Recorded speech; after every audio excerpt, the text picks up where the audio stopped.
Chapter 19, Backstory. You meet with Norgan over a meal on the night before you enter the tunnels below. He leans back in his chair, lights a pipe, and begins to tell the tale of how he arrived. It had been several days of sheer boredom, climbing down the endless stairway. We had passed several groups of dusty skeletons. Obviously, these adventurers never found the way out. Eventually, the staircase split into two paths, one traveling up and the other continuing down into darkness. The party decided to go up. Trying to sleep on the stairs was absolute misery. Tired and worn, my companions and I plodded forward in silence for days. How many days? We lost track. Many of us were ready to give up, but since there was nowhere to go, no other path to follow, we were forced to continue on. After a grueling march upward, we decided to take a day to rest. While we camped, I cast a spell that my mentor Albright showed me. I knew we needed his guidance, otherwise we'd be stuck on this staircase forever. The next day, we continued on. After only a few hours, the stairs ended, and the passage finally became flat. The party was elated, and we emerged from a glowing archway. We found ourselves in the pedestal chamber, a beam of light shining down onto one of the 7 empty pedestals. We found ourselves in the lowest level of DrakenStone Castle. The Duke was there and was shocked to see us emerge. We spent several days talking, and he told us everything he knew about the history of the dragon's siege. We agreed to help him in any way we can. The party rested in the safety of the castle to plan our next journey.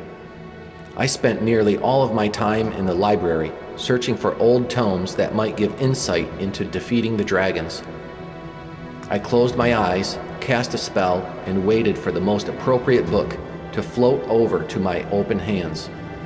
When an old leather-bound tome landed in my grasp, I sat down and studied it. I scanned the cover of the ancient book.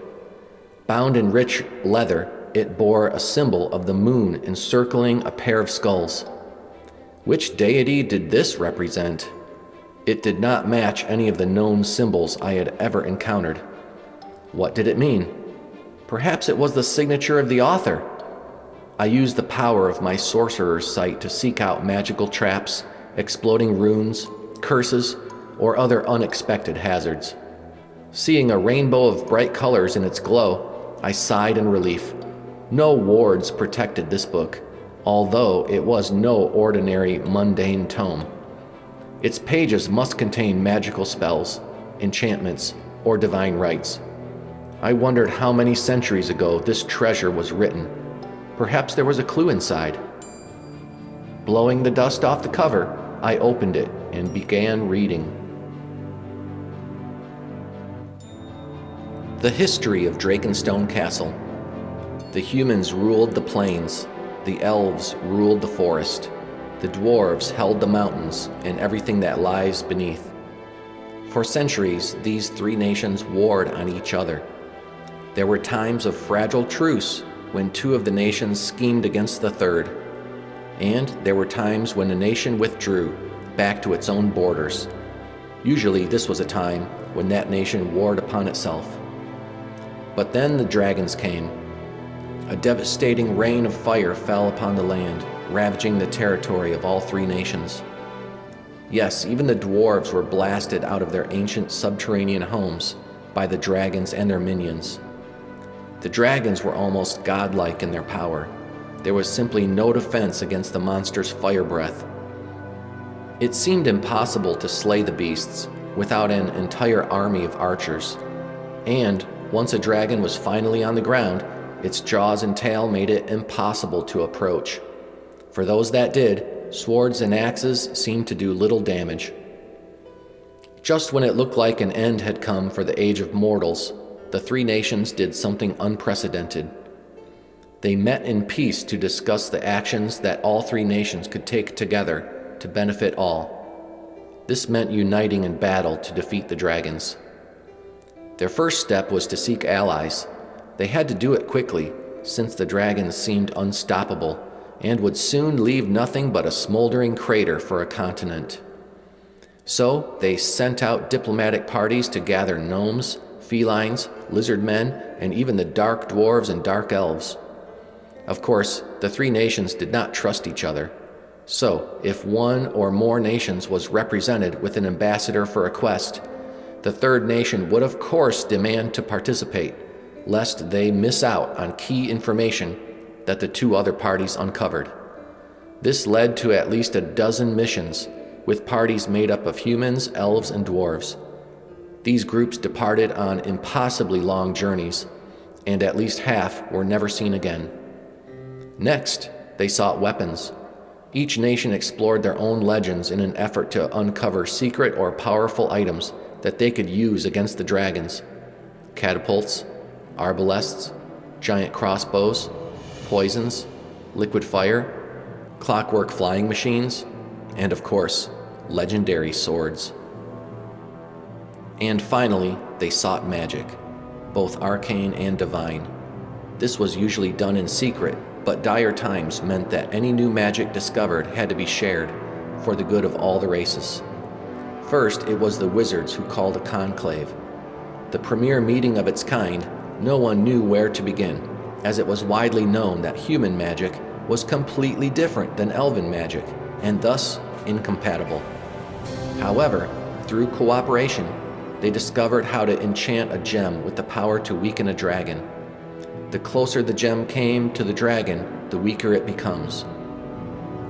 The wizard's tower was searched thoroughly for any clues or hints at defeating the dragons.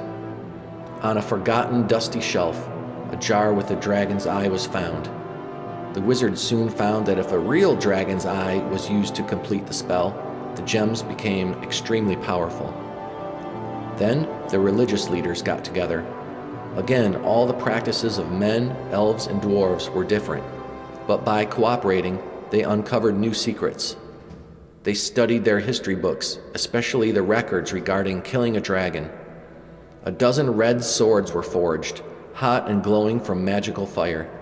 These were distributed to the most proficient fighters. The wizards, clerics, and warriors sent messages back and forth, as they were all located in different camps.